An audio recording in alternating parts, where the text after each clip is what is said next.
Hello there, and many thanks for joining us once again. A warm welcome to your Friday Talk Delight right here, live on LN 24/7. Emenike Agu is my name. We have another interesting discussion and conversation to hold right here in the next 50-55 minutes, as we always do. Now, let's give you some background to what the discussion and conversation today will look like. I tell you, deadline November 15, 2023. The European Union and member states came together to sign one new partnership agreement, which was referred to as the Samoa Agreement. The Nigerian government signed that Samoa Agreement June 2024 in partnership with the Organization of African, Caribbean, and Pacific States. The EU member states as well. Now, the controversial Samoa Agreement became a topic of discussion for many Nigerians as they wonder what it entails.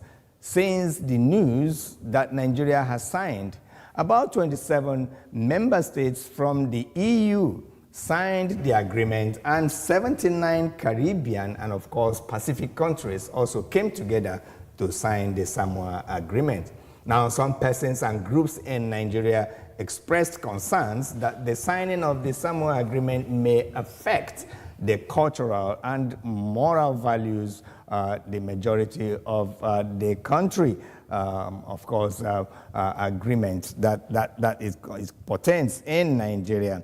And I tell you, that concern that the signing of the Samoa Agreement may affect the cultural and moral values of the majority in the country. Majority in the country, mark those lines, and they specifically refer to the agreement allegedly containing pro-LGBTQ clauses.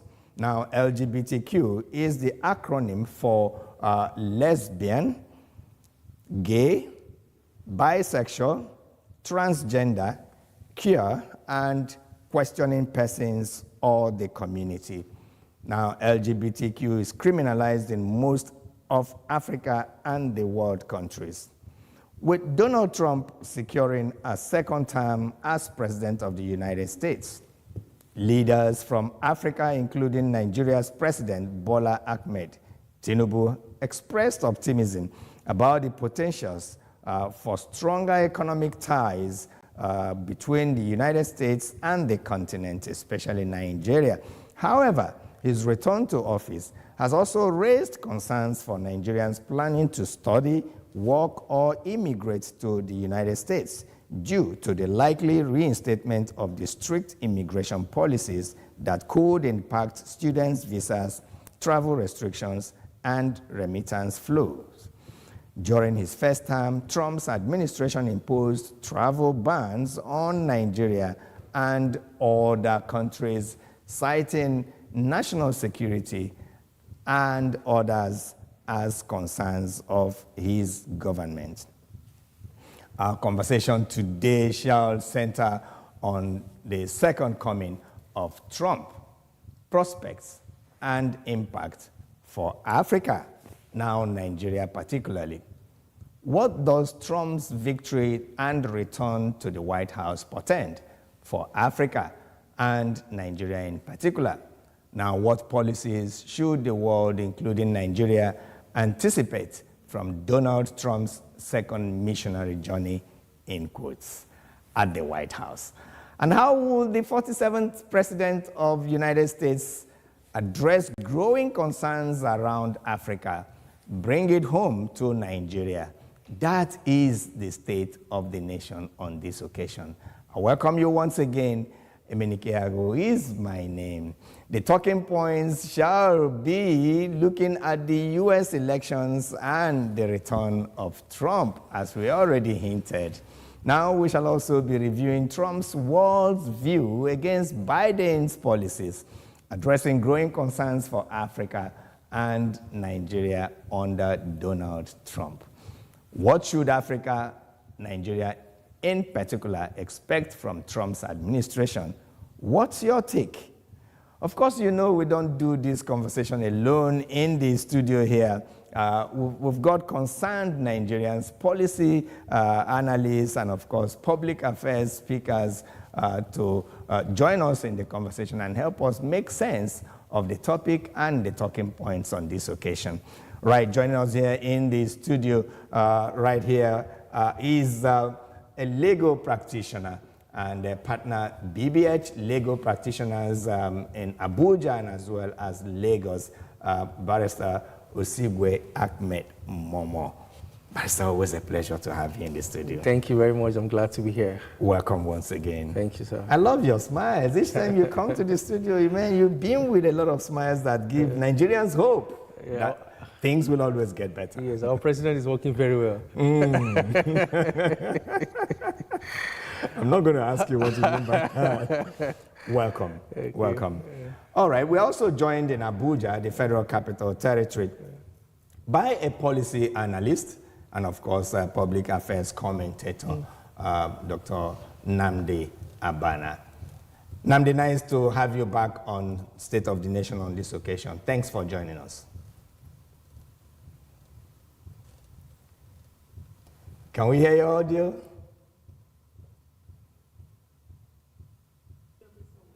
Fantastic, fantastic. Thank you for joining us. Now, gentlemen, both here in the studio and Nnamdi in Abuja, what do you guys make of the return of Donald Trump? He's been dubbed the most stunning comeback of any political leader in the world. Let me start from the man here in the studio. Abana will come right at you after that. Well, amazing. Amazing should be the first word to use. It's been amazing, but it's not surprising. I think if you have studied the life of the man, you realize he's been a comeback king. He's a guy who inherited, money from, he had $1 million loan or dollar loan, as it was, got into business, made great gains from it. It eclipsed his father's. His father was a billionaire, he's a billionaire. His father was into low housing, he got into luxury housing, became the biggest real estate developer in New York, as it was, ran into bankruptcy and came back. And that's something very important. Not many people go into bankruptcy and can bounce back again. And got into entertainment, had one of the biggest shows, got into politics, first time running, became the president. So he's a resilient person because very naturally, in almost any field you find yourself in, a little adversity can make a lot of people quick. To just fall flat. But he's somebody who can take adversity, take opposition, take all the gunshots and still stand and come back bigger. Is the thing they say, stone, throw me a stone, I'll make a tower from it. That's what Donald Trump is. So every shot to him was just, an arsenal, for him to develop himself. You spoke about resilience, and that piqued my fancy. Donald Trump have been on the corridors, of power, contesting under the ticket of Democrats, come back to Republican, contested as an independent candidate, come back to Republicans, and now won. And you said, that's amazing. That's amazing. Let's get Abana's feelers. Hello, Nnamdi. What do you make of Donald Trump returning to the White House, in the just concluded U.S. elections? His return to the White House, of course, he's yet to be sworn in, but I'd like to put it that way. It demonstrates his resilience, as you've rightly stated, and it shows that he is a very courageous man. The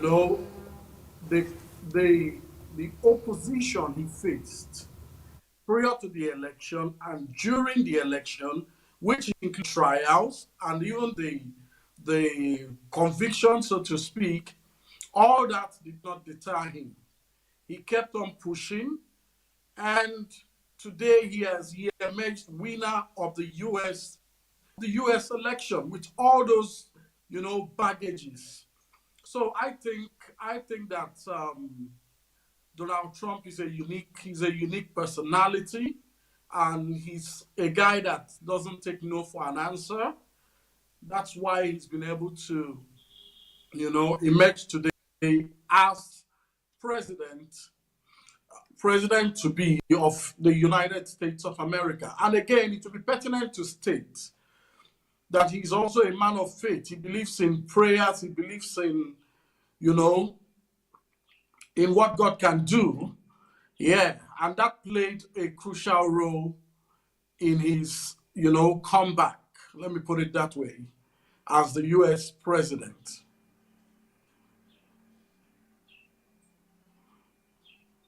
This discussion has gone viral around the world as to the factors that may have contributed to a near landslide, if I may use that word, a near landslide victory for Donald Trump. What do you think are those contributing factors? A lot of people were afraid for him contesting against Kamala Harris. Okay, Kamala Harris had a lot of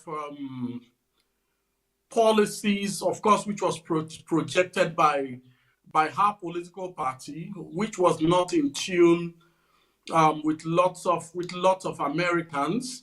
Mind you, Joe Biden, that is the Republicans, they introduced, Joe Biden and Kamala Harris, they introduced a lot of obnoxious policies which backfired on the people. You talk about the LGBTQ plus, which gained the ascendancy during, let me say, Biden-Harris administration.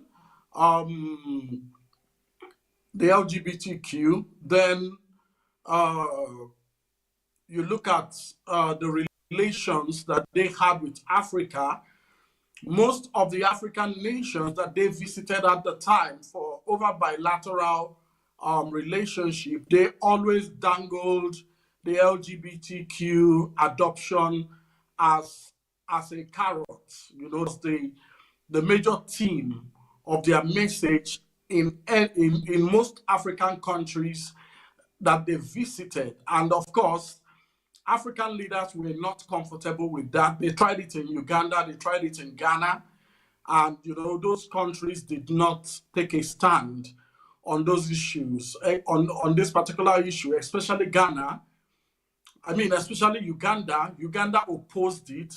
Ghana tried to be diplomatic about it, but the people of Ghana came out to speak against it. Then you talk about the transgender issue in the States of America, coming out to, you know, declare that, you know, you have the right to mutilate your body, you have the right to transform from male to female and from female to male. You know, they introduced different kind of gender, male, female, transgender, non-binary, and so on. These policies, people didn't, you know, lots of Americans didn't like it, even though most of them couldn't come out to speak against it. But it was against the interest of the people, because we read the reports, most of those people that you know, changed their sexes, that changed from male to female or female to female, later on they were regretting it. Some of them had to retransition back to what they used to be. Some died, and so on and so forth. So that was a big minus to the Biden administration. Then you talk about abortion laws. The abortion law, this is what the administration also promoted. So that particular issue became topical, it became controversial, and you know, it faced the United States. Many people kicked against this, some were for it, and you know, it cannot be ruled out from, you know, one of the factors that led to the emergence of Donald Trump. Of course, the white supremacists, you know, that is also a factor. It is believed that lots of whites didn't like the way it was going, and most of them wanted Donald Trump to return in order to reposition the economy, of the United States, in spite of, the checkered history of Donald Trump. You know what happened during the last election between himself and Biden. In spite of that, the people still brought him back. Donald Trump, because they believed They still that brought he him back. will, Exactly. yes, that he will reform the economy. Yes. That's why I asked what were the factors that brought Donald Trump back to the White House after all that happened with his the election that he lost, to Biden. All right, Nnamdi Abana, hold your thoughts. I know you are not done yet. There are so many factors I know you want to reel out. Let's take a quick break.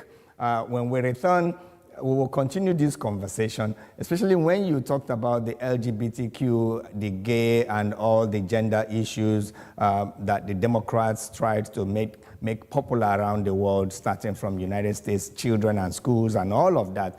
Donald Trump has been speaking, against it. You are watching State of the Nation right here, and on this occasion where the conversation is centered around the return of Donald Trump to the White House as the 47th president of the United States of America. How will it impact on Africa? How will it impact on Nigeria particularly? That's what we are discussing right here. We will take a quick break and we will be back.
Right, great to have you back. If you've just joined us, this is State of the Nation, Friday Talk Daylight right here on LN 24/7, and we are looking at the second coming of Donald Trump as the 47th American president of the United States. How will it impact on Africa? How will it impact on Nigeria? The conversation is just about to open up. But before we go further, into this conversation, Nnamdi Abana was reeling out all the factors that he thought were the reasons why the United States that rejected Trump for a second tenure now brought him back. He said quite a lot, including the controversial, very controversial LGBTQ issue.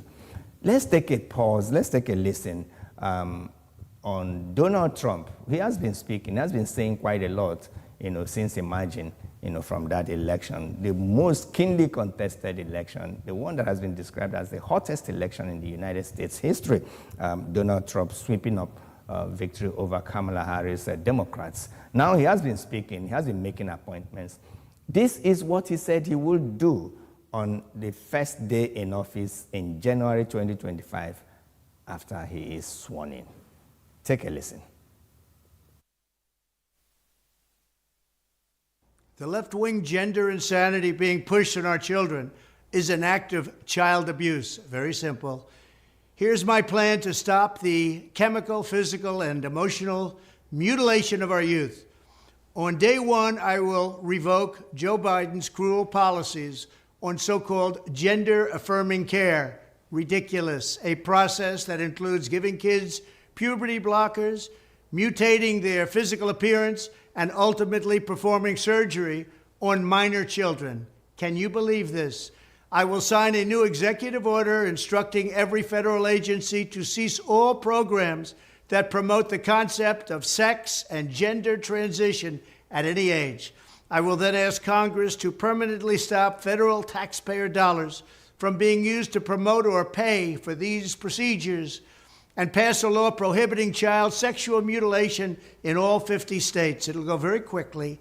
I will declare that any hospital or healthcare provider that participates in the chemical or physical mutilation of minor youth will no longer meet federal health and safety standards for Medicaid and Medicare and will be terminated from the program immediately. Furthermore, I will support the creation of a private right of action for victims to sue doctors who have unforgivably performed these procedures on minor children. The Department of Justice will investigate Big Pharma and the big hospital networks to determine whether they have deliberately covered up horrific long-term side effects of sex transitions in order to get rich at the expense of vulnerable patients, in this case, very vulnerable.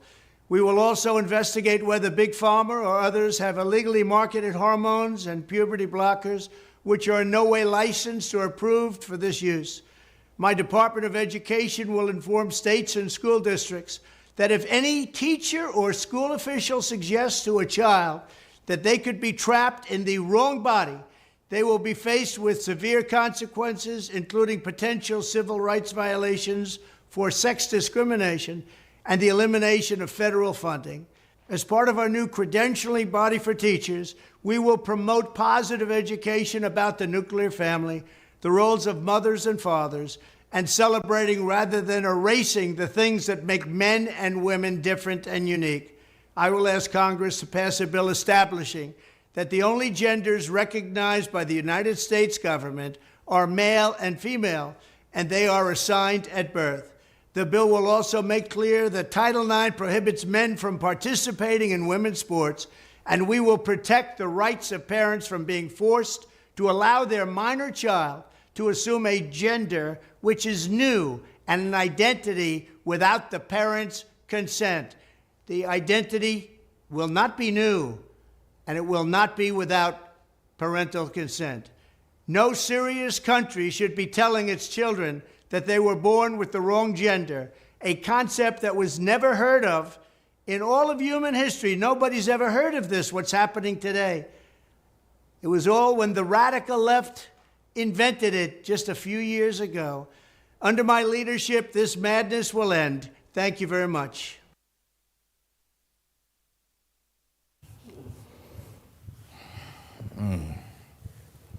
That's some serious talk. That's some serious talk. From a strong man, Donald Trump. I mean, around the world, this name will remain in conversation for a long time to come. No serious country should tell children that they were born with the wrong gender. Wow. So much he's spoken about what he will do. First day in office, Barrister Momoh.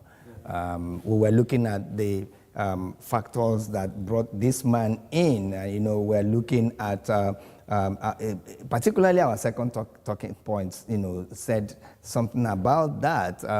Biden's policies versus Trump's world views. Yeah. Now you had all of that. Yeah, Donald Trump is a very commonsensical leader. He's not coming with highfalutin words. He's not bamboozling you with all the diction and, sounding very fancy. He's just relying with common sense. And the reality is that common sense is good enough. It's just scarce. Sometimes people try to make simple things difficult so that they can get away with it, and they sound well, they wear the ties, they come with all the experts and all their titles. Otherwise, you see that the needless complication in many societies, especially that was happening in America is a very important country. In that, whatever happens, there trickles down. They have the media. So when America adopts a policy, it's not just confined in their 50 states. It filters around the world. It comes to Nigeria. You find out that many Nigerian children are already speaking like Americans because of TV and all that. There are so many LGBT messages that are into our movies, that are into our even cartoons, for crying out loud. This binary stuff. So parents spoke loud. And another thing that helped Donald Trump, in my opinion, is his fighting for free speech. You know, there was so much censoring in the American system. I mean, even he was the platform from all the major media, so he couldn't communicate his common sense message to the people. But gladly, you know, he found a way around it. Instead of traditional media, started going to podcasters. People were hearing him speak. And a lot of the mothers were like, this makes sense to me. A lot of the fathers were like, this makes sense to me. And some of the things he's saying is not just LGBT, he's wars, for crying out loud. Donald Trump is not interested in pushing, in short, his worldview is America's first, which is a nationalist view. And even though people try to make problem with nationalists, the opposite is globalist.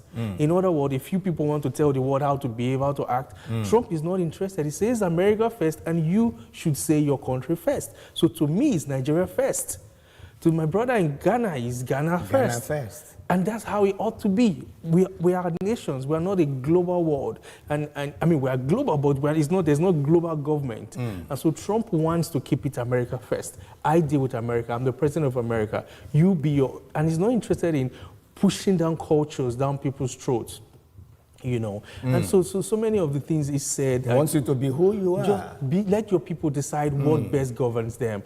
Different from the other approach where people were telling you what to do, how to do, where to behave. He called them the radical left. Radical left. Radical left. Yeah, but he likes to add some very unfancy word, lunatic to the end, which I won't stick to. Radical left. Radical left. And they pushed a lot of DEI, you know, diversity, equity, and inclusivity. And DEI sounds good. You know, many of the things they are saying sounds good. Gender affirming care, come on. It sounds good, but it's monstrous. You're telling children... It's monstrous. It is. You're telling children that they can change, you know, and it's difficult for children because they can't drive, they can't vote, they can't drink alcohol, they can't do a lot of things, but they can change this, they can make a permanent decision to change. And the schools are telling them that they are trapped in the wrong body. And it's not just this message. What's that? It's how that translates to reality when they have puberty blockers, and indeed many of them become suicidal. Our guest was talking about them trying to that's good.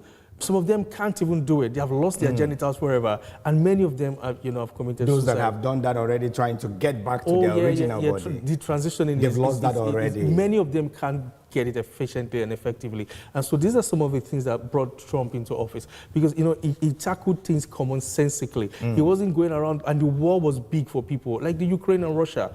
That war was needless. If America was being the parent, because Trump kept saying, how come Biden haven't spoken to Putin? You are the president. You're seeing this happening. Speak to Putin.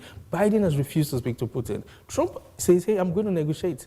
I don't want people to keep dying. Why won't we have a negotiation? Why do we have to fight a war to the end, whereas we can negotiate? This is a lot of belief. And have peace. And have peace and save people from dying. So as much as he has been demonized by the media, his message filtering through, a lot of people started realizing that I like what he's saying. And he's talking again economy. The U.S. economy is having a big bite. People were complaining in Nigeria. They are complaining over there also. They are feeling the big bite. And he's telling them, hey, it was better under me, wasn't it? I'll make it better again. And so people just saw the man. Many of them didn't like him, didn't like how he sounded, feels a bit arrogant, but his commonsensical message just settled into the American people. Indeed. And they took it. Indeed, indeed.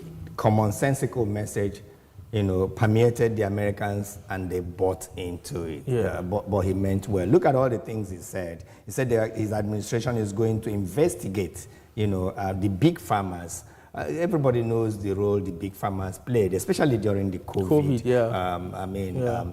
We prefer to call it a pandemic. And you know, he's done something already. He has appointed Robert F. Kennedy Jr. Yes. And that alone, that appointment alone. His appointments are sending messages across the globe.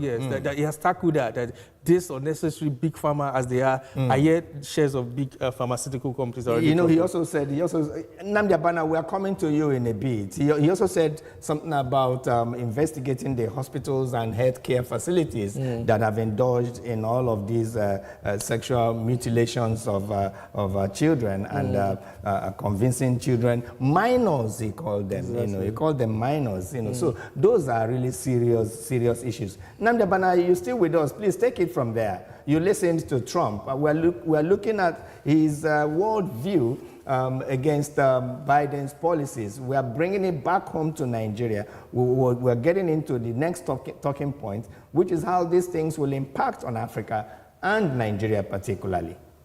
Take it from there. Are fasting. You know, very inspiring. There should be consequences for wrong action. Those big farmers shouldn't be let to, scot-free. They must face the consequences for their actions, because they've really wrecked the people of the United States of America, and by extension, the world, by the activities during the pandemic. So it is gladdening to know it's a president that will bring them to justice. I'm very happy that he talked about the big farmer being sued. Then another important point he made is about what is happening in the schools. Where this transgender nonsense is being taught. Right now, from what he has said, no teacher, no institution has the right to indoctrinate the students or the pupils. Nobody has that right without the consent of their parents. It's unthinkable that the state will take over the lives of children, against the will of their parents. And then they went ahead to include some of these obnoxious policies into their curriculum. Imagine that. It's a small boy that can't differentiate his left from his right, coming back home to say, Daddy, I want to be a girl. And the parents can't do anything about it. If the parents should raise an eyebrow or should, try to compel the child to know what the truth is, those parents will go in for it. So it is nonsensical. It doesn't make any sense. So I am glad that Trump is on the scene to correct these anomalies. They are abominable. They're abominable. Then you also talk about, of course, this now led to different content being pushed out in the media. They come in form of movies. They come in form of cartoons. They come in form of talk shows. You find them on talk shows. People that are transgender on talk shows. You see a man with all the mannerisms of a woman. These are cultural ways to push it into the parents or into the society that these abnormal practices, that they've become normal. Meanwhile, these are abominable things that shouldn't be shown on air. Unfortunately, a whole country like the United States of America, under the Biden administration, legalized such nonsense. So I am very happy that Trump is on the scene to see to it that all those illegalities are abrogated. Then the perpetrators, they will be brought to book. They will. And then he talked about the withdrawal of licenses of such institutions who encourage all these malpractices. I think that is the way. By the time Trump is able to carry out some of these reforms, it will trickle down to the rest of the world, especially in countries. Some of these things are being adopted. It will trickle down. This nonsense, this madness has to stop. I mentioned earlier on that Kamala Harris was in an African country, I think Uganda and Ghana. She was pushing this agenda of LGBTQ to the president, and if not for, the president of Uganda and then the parliament that we have in Ghana, probably those suggestions would have seen the light of the day in these African countries. Thank God Nigeria came out during the time of Buhari's regime, even during the time of Jonathan too. Nigeria came out to say no to these policies. Yeah, I was just going to, go back to how we started. The background we gave when we started this program mentioned something about Samoa Agreement. And we have a lawyer here in the house from the BBH legal practitioners in Abuja. He is right here in the studio. And Barrister Sigwe Momo Ahmed, you followed that Samoa Agreement controversies and all of that. Now, it's coming to light that what Nnamdi Abana just said now, how they hide these things into, not so written agreements, but, hidden somewhere and get countries to abide by them before they can get some international cooperations and affiliations and all of that. Now, we're looking at Trump's world view and how they will impact, on Africa and Nigeria. I mean, bring it home. Nigeria signed that agreement. Yes. Yeah, so is this part of what we're discussing? Well, very well. Let me first of all say Nigerian laws are very strong in a way that a foreign law cannot indirectly sneak its way into our country.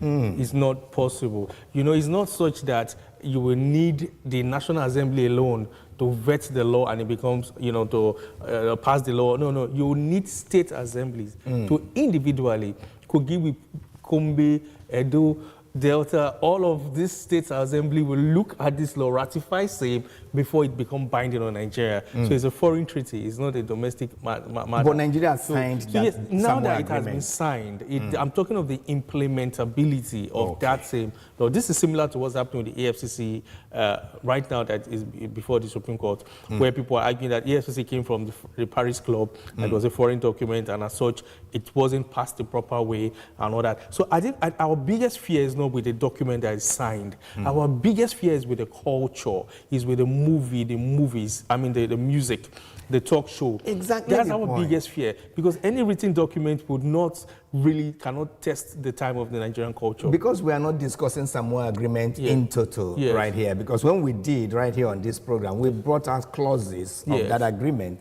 that seem to have contained these hidden agreements between countries, member countries. And Nigeria signed that June 2024, and Nigerians started screaming, "You can't sign that." You spoke about culture, and all of that. Well, we can't. With culture. So we're looking at how growing concerns for Africa. Let's look at growing concerns for Nigeria. One of them seems to be immigration. Yes, people, and they are holding quite a lot against Trump. No. I think that's also. Let me use the word misinformation. Trump is very particular. It's clear. He says illegal immigration. Nigerians are not the bulk of the illegal immigrants in the U.S.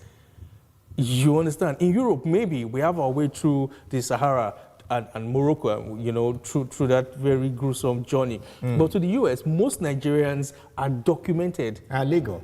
Or even most of the illegal are overstay. And it's different. An overstayed visa is different from an undocumented immigrant. So Trump is very clear. First of all, is actually illegal. Those are coming in undocumented. And secondly, he has mentioned that the first approach are those with criminal records at home and in his country. So, and he has also mentioned that he needs highly skilled immigrants. And Nigerians are one of the most highly skilled immigrants the world has to offer. Trump has also mentioned that anybody who has graduated master's or top of his class with a first degree should be given automatic green card. That's Trump touting that. And that's Nigerians. Nigerians inclusive. No, well, that's for Nigerians. Nigerians were great academically. The English is an advantage to Nigeria more than many countries. So many people we have to learn the English and go. So when we get to the US, it's like, don't worry, we're ready for this. We're ready coming with our degrees in English. In English, and we're good at this. Actually, Nigerians have a good education system, relative to many countries worldwide. So when we get to the US, we actually excel. So the Trump culture is because we are not going to sneak into the southern border like South America. Mexico, Nicaragua, no, that's not a headache. So our worry should be, that illegal immigrant is making it harder for legal immigrants to the U.S. because their system is overburdened with the illegal immigrants. Now, I'm going to ask you a simple. I don't have the statistic, but I'm sure if you check Trump's 4 years, Biden's 4 years, you will see that even though there was Corona during Trump that stopped a lot of the immigration movement, you will still see that the visa approval will probably be almost the same thing. So it's not true that Trump has a problem with black immigrants. No, he wants skilled labor, and Nigerians going abroad are not. We always have, at least most US Nigerians there have a first degree. Almost every Nigerian in the US have a first degree. So we're not. This is not our contemplation. It's to our advantage. You know, to Nigeria's advantage. It is to our advantage, and by far. Wow. You know, so that's another angle to look at it from. So we don't have any worry about it. And I know you talked about the Muslim ban also. Yes. And if you look at it, it wasn't necessarily a Muslim ban as it was branded by the media. It was vetting. But that was when Trump added Nigeria into the list of banned countries. Because we have terrorists in this country. Are we denying that? They're terrorists of Nigerian descent. And it's true. You cannot stop somebody from any part of the country to find his way to get a visa. Somebody can just change. It just says higher scrutiny for... And he has a country to defend. And it's true, there are people who have terrorist affiliations in this country, sadly so. Wow. Do you understand? So we cannot hide it and say, that was not about the nation. In short, that should tell us that we as a people, we need to really look into our security challenges and deal with it. Security has been a big problem in the last 15 years, and we haven't solved it. As long as Trump's immigration policies are concerned, Nigerians have nothing to worry about. Nothing. In short, we ought to be happy about it. Well, Nigerians ought to be happy absolutely. about it. Because, like I said, we are legal immigrants. We are not the ones that are overburdened with the southern border. Abana, are you there? Do you agree with this man? Because this is one major area Nigerians have expressed deep concern, the immigration area, the immigration laws of Donald Trump.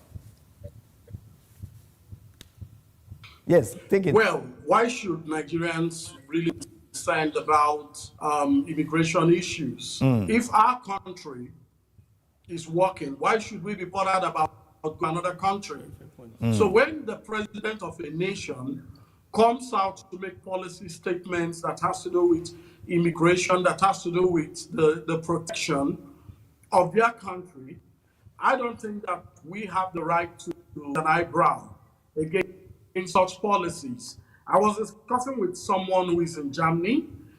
That was yesterday, and the person told me that right now, even Germany is on the verge of reviewing its immigration policies, and lots of deportations are going to take place because many African people, especially the Sudanese that are in Germany, are beginning to cause trouble. The Germans are beginning to witness what they've not been witnessing before.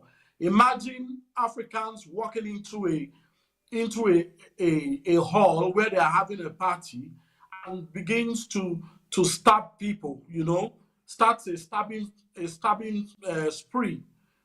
So in such a situation, do you expect the government of the nation to keep quiet and allow these immigrants to be fomenting trouble in their country? The answer is no.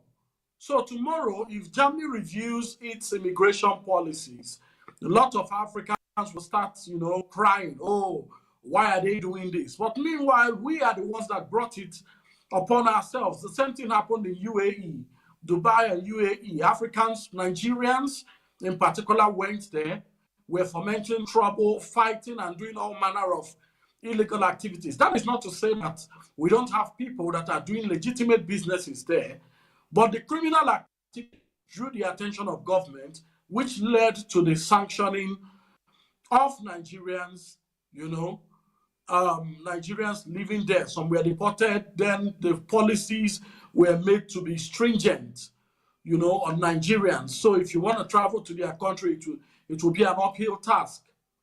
So I said all this to say that when a country initiates an immigration policy, they have done their reviews, and based on the data available to them, especially someone like Trump, who works with data, based on the data available to him, he has decided to come up with immigration policies that will protect his nation. So I don't see the reason why anyone should, frown against his policies, even though there are some highlights as thrown open by my co-discussant, talking about allowing people that are legal to stay in the United States. Nigeria boasts of people that are highly skilled. A survey was done in the United States of America, and it is on record today that most of the people that are educated in the United States of America, from the first degree to doctoral degree, most of them are Nigerians. Nigerians are topping the charts. So Nigerians are assets to the United States of America.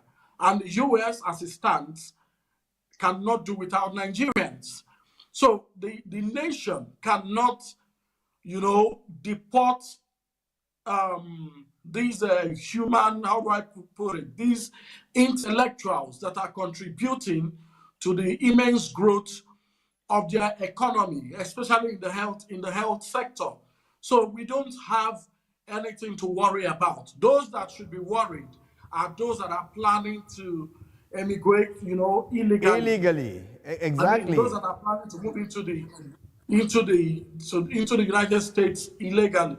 Barrister Momo also said something that Trump only recently, also a few days back, declared that every foreigner that graduated from American college should be given a green card. That Nigerians, as you guys are giving us the statistics about Nigerians and education, Nigerians should be happy for that. I wonder why people are not happy on that. People are not happy on that. But, Nigerians and Africans, we like majoring on the minor. There are many good policies that are pro-African. And again, let me say this.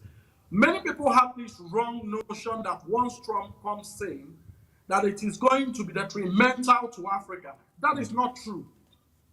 Recall that during Obama's time, Nigeria was asking for military hardware, military assistance from the United States of America. Obama never granted that request. But when the request was presented before Trump gave us the Tucano aircrafts and the military hardware that we used in the prosecution of the war against terrorism. So that is a plus. Yes, that is a plus. And again, during Trump's era, he was But now we'll come back to you. What? We'll come back to you. We'll go for another commercial break. We'll go for a break. We'll return very shortly, and you will land with that line of thought. You're watching State of the Nation. Is our Friday conversation talk delight right here on LN 24/7. Stay with us. After this break, we'll be right back.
All right, great to have you back. If you've just joined us, perhaps you've missed quite a lot because we're on a home stretch right here on State of the Nation, looking at Trump and Nigeria, Trump, second coming, and Africa. We've had quite a lot, reviewing and looking at world view of Donald Trump as against that of Joe Biden and his promises to the world in his second coming. They've dubbed it Trump 2.2.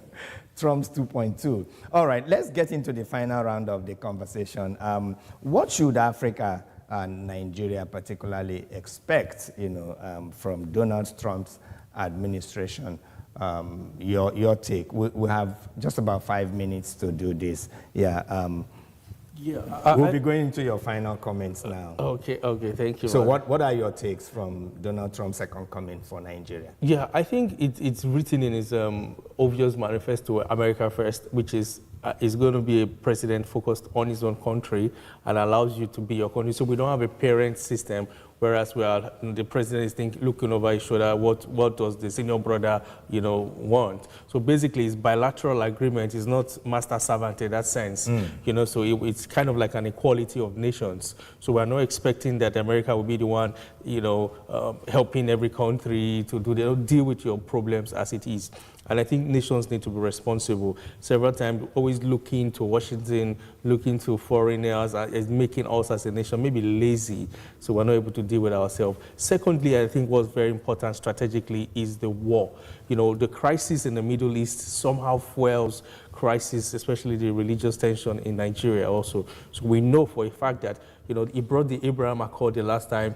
He's going to push big into it. I expect that he has zero tolerance for wars. So the less war, better stability. And interestingly, also means better economy of the world.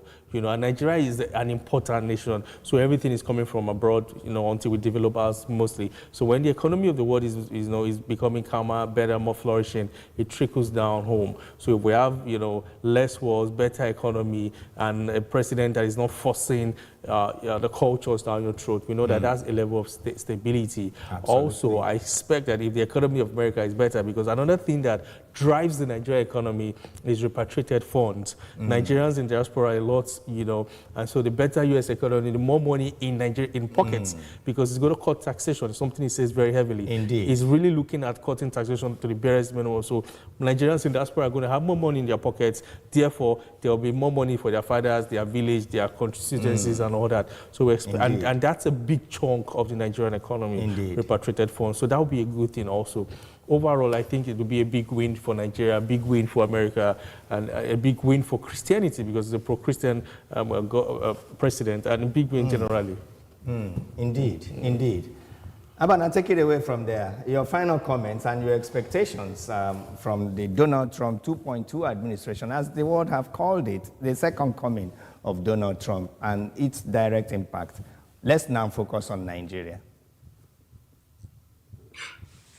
Okay, for me, we have to look at the foreign policy trust of the United States of America and just juxtapose it with our own foreign policy trust. Trump has always believed in America first. So he should focus primarily, focus on the United States of America. It is now our responsibility as a country to pitch our own national interests, before the Trump administration. Take, for instance, the issue of security. Up till now, Nigeria is still plagued by Boko Haram, banditry, and then the latest one in town, in Sokoto. I can't remember the name at the moment.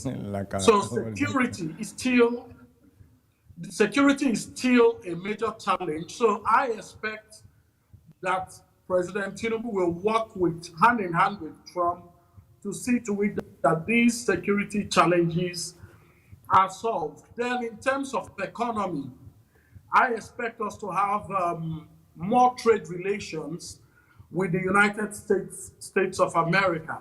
Absolutely. Of course, America seems to be the #1 economy in the world, so we must cooperate with the United States and see how we're going to benefit from them. Thank you so much, Abana. Thank you so much. It's been a conversation. I tell you, I've enjoyed hosting this conversation, and I believe it's just the starting point. A lot of interest, a lot of concerns, for Nigeria as Donald Trump returns to White House. There's still so many of them that we will be bringing back on the conversation table. Nnamdi Abana in Abuja, thank you so much. Thank you so much. It's my pleasure. Great, great. I know we'll bring you back. All right. Barrister Osigwe, we have to go. Thank you so much. Thank you so much. It's been an insightful conversation, and thank you for making our time to be here. I always appreciate it. Thank you. Great, great. All right, that will be the size of the conversation on this occasion. Every Friday, we'll bring you one topical interest conversation here on LN 24/7 and State of the Nation. Let's leave you once again on Donald Trump's notes, speaking to the world about what he will do in his first day in office. Emenike Agwu is my name. We'll see you again same time next week. Bye for now.